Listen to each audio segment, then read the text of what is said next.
Avec Arnold Weber, nous avons pour Rap Malo une super interview avec Dirty Martyrizators, BRBG et Hodman.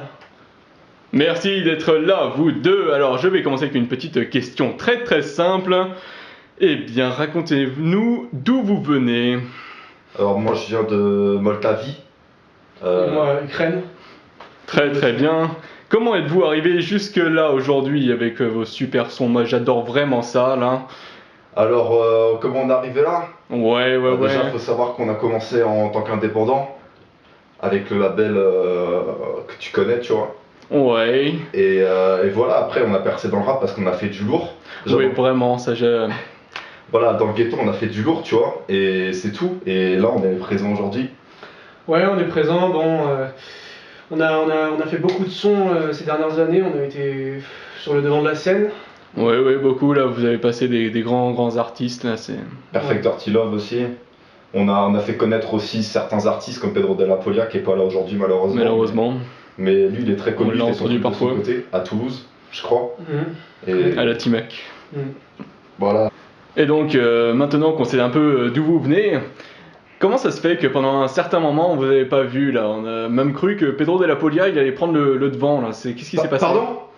Non mais Ouais. attends, tu te prends pour qui là? Mais Bon, je sais pas là. ça trop longtemps. On est revenu aujourd'hui là. Non, mais... Attendez. Écoutez, monsieur, calmez-vous. Je pense qu'il faudrait savoir raison garder un petit peu. On s'est absenté pour des raisons qu'on va vous exposer. Et je vais laisser parler VR à ce sujet, avec respect et calme. On s'est absenté parce que simplement, ça prenait trop de place pour nous. Et les gens, au lieu d'aller au travail, ils allaient à nos concerts. Faut voir un moment, les gens ils avaient plus de vie, ils avaient plus de thunes. Et nous, on avait trop de flouze, on pouvait pas le claquer. Attendez, ce qui s'est passé, c'est qu'on s'est absenté 2 ans à peu près, parce qu'on est parti à Miami pour dépenser notre argent, pour se ressourcer, pour profiter un peu de la vie. Et là, nous sommes de retour pour des raisons qui nous concernent.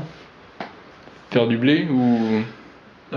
Disons que l'argent, c'est vrai que c'est une nécessité et on a beaucoup flambé, donc là on est obligé de recommencer le son. Ça nous fait plaisir, mais c'est vrai que pour mener le train de vie qu'on a, on est obligé forcément de faire des disques, hein, c'est sûr. D'accord. Disque d'or, minimum. Donc voilà pourquoi vous revenez maintenant. On vient maintenant aussi parce que voilà, enfin je pense qu'on en reparlera après, mais la concurrence c'est pas ça. C'est tout, c'est de la merde, on en a marre. Justement, la concurrence dans le ghetto là, qu'est-ce que... Il y en a pas mal quand même. Dans le ghetto, il y a de nouveaux rappeurs, c'est vrai. On est revenu les détrôner et les rappeler un peu à la France qui mène la barque. Voilà. Aussi. Donc personnellement, la concurrence me fait de la peine, mais vous le saurez bientôt, Dirty Martyrizators est de retour, quoi. Dès que vous allez repasser devant, de toute façon, il n'y aura plus de concurrence, ce sera vous, aura vous clairement devant. Monsieur Weber, je pense que vous venez de résumer la situation. C'est parfait. Et d'ailleurs, à ce propos, qu'est-ce que vous pensez de l'affaire de Rof Booba, qu'on a entendu récemment? L'affaire Rof Booba? Ouais. Deux gros starloos qui sont très loin derrière. C'est tout ce que j'ai à dire. Moi, ce que je vois, c'est que Rof, il s'attaque à un petit, il le met dans le coma, mais il serait face à Booba. Déjà, qui est une grosse merde, il fermerait sa gueule. Mais face à nous, je peux te dire, il est venu me sucer la bite, là, Miami Beach. C'est une affaire ridicule, on voit toujours la même chose, les chiens qui se chamaillent alors que les chats dansent. Les chats dansent. Ok, donc maintenant, dès que vous aurez éliminé la concurrence, là, qui... Elle est déjà éliminée. Ben voilà, exactement.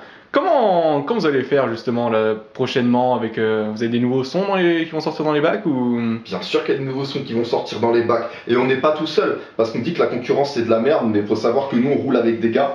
Pedro Della Polia, BDF, Big Dirty Foot, D-Bourse, et d'autres gars aussi qui vont arriver, qui vont faire très mal à ton cul là. Ça.